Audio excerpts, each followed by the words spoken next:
大家好，丁丁廚房喺度。上一次咧就教大家留翻呢個粟米菌，今日咧就示範呢個資源老火湯，非常之好飲嘅。嗱，材料好簡單嘅，首先咧就要紅蘿蔔、合掌瓜、蜜棗、陳皮、豬展同埋臨行不行啦。好啦，我哋而家準備啲材料先。首先紅蘿蔔批咗皮先。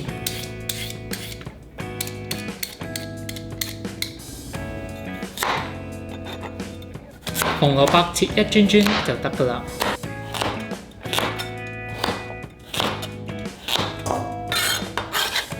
嗱，啲合掌瓜咧最緊要就係洗乾淨啲，我哋就連皮煲，起咗中間嘅心，再一開二，咁就得㗎啦。哇！今次買到嘅陳皮又靚又香，冇5年最少都要3年。大家記住啦，一定要買靚啲嘅老陳皮，千祈唔好慳嗰幾蚊雞。嗱，而家我哋攞啲水浸個蜜棗同埋陳皮啦。而家將啲豬展飛一飛水。嗱，陳皮淋咗之後呢，就可以攞個刀嚟刮一刮個衣。嗱，而家我哋開咗一煲水，就可以落晒啲材料啦。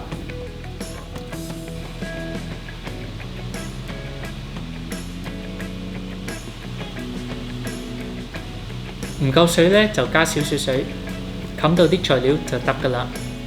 呢度有一條粟米，加埋落去。嗱，而家我哋冚蓋嚟煲，滾咗之後就閂中火，就煲2個鐘啦。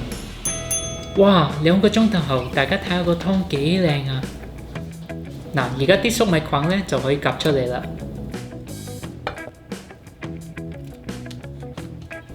嗱，而家落1個茶匙鹽先，如果唔夠鹹就落多少少鹽。呢啲粟米就留俾阿媽食，我呢就食嗰啲菌，係咪好乖啊？嗱，話俾你聽，呢個老火湯啊，就算個外母幾唔中意你，飲咗之後，連個心啊都軟埋。哇，個湯有陳皮嘅清香，合掌瓜嘅鮮甜，輕輕鬆鬆又煲到一個靚湯，大家即管試下，正。Hello， 丁丁廚房喺度。如果中意今日嘅影片，就記得點讚同埋訂閱啦。多謝大家支持。好正啊！